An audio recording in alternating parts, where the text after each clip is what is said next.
নমস্কাৰ। যোৱাকালি হাজোৰ এটা ঘটনা চাই যথেষ্ট মৰ্মাহত হৈছোঁ।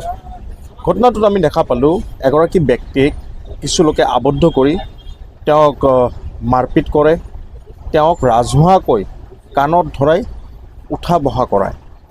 তেওঁৰ ওপৰত অভিযোগ আছিলে যে তেওঁ হেনো বাংলাদেশী ডাউটফুল ইমিগ্ৰেণ্টছ কাৰোবাক আনি সংস্থাপন দিছে হাজোত।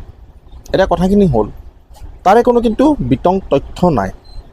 এতিয়া ব্যক্তি এগৰাকী তেওঁ কোৱা মতে যে মাটি হাজত লৈছিলে, তেওঁৰ মাটিখিনি তেওঁ আহিব ধৰিছিলে বা আহিব লওঁতে হেনো তাৰে কিছু লোকে আপত্তি কৰে আৰু লগতে এই মানুহগৰাকীক মাৰপিট কৰে। মোৰ প্ৰথম প্ৰশ্ন, ইয়াৰ কিবা আপোনালোকৰ তাত তথ্য আছিলে নেকি? নে হাজত এতিয়া এনেধৰণৰ হৈছে যে কোনোবা মানুহে মাটি তাত কিনিব নোৱাৰিব, যেনেকৈ ধৰক আমাৰ বেলেগ কিছুমান ৰাজ্যত আমি দেখা পাওঁ যে ILP আছে, তো হাজতো কি ILP আছে নেকি যে তাত কোনো মাটি কিনিব নোৱাৰে? যদি তেনেধৰণৰ কোনো নিৰ্দেশনা আছে তেনেহ'লে এয়া কিন্তু ৰাজহুৱা কৰিব লাগে। পিছে মই মানি ল'লোঁ এই ব্যক্তিগৰাকীৰে দোষ আছিলে, তেওঁ কোনোবা অবৈধ নাগৰিক এগৰাকীক সংস্থাপন দিবলৈ চেষ্টা কৰিছিলে। যদি এই কথাখিনি সত্য বা তেওঁলোকৰ তাত কোনোবা তথ্য আছে বা ডাউটফুলো যদি হয়, হাজত কি কোনো আৰক্ষী থানা নাই নেকি বা আউটপোষ্ট নাই? তাত কি কোনো বিভাগীয় কৰ্তৃপক্ষৰ কোনো অফিচ নাই নেকি? তেওঁলোকে তাত কিয় ঘটনাখিনি অৱগত কৰা নাই?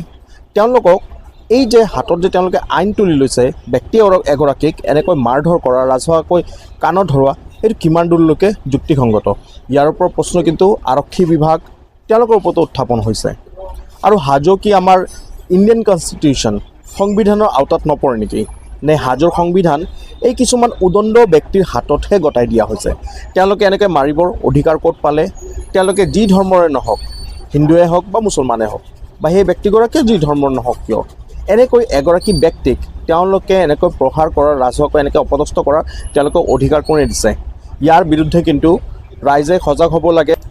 আৰু আৰক্ষী প্ৰশাসন আপোনালোকে কিন্তু এই যে ঘটনা যিসকলে সংঘটিত কৰিলে, এই যে উদণ্ড যুৱকসকলক, তেওঁলোকৰ বিৰুদ্ধে আপোনালোকে নিজাববীয়াকৈ গোচৰ ৰুজু কৰিব লাগে, তেওঁলোকক কৰায়ত্ব কৰি তেওঁলোকক শাস্তি বিহিব লাগে।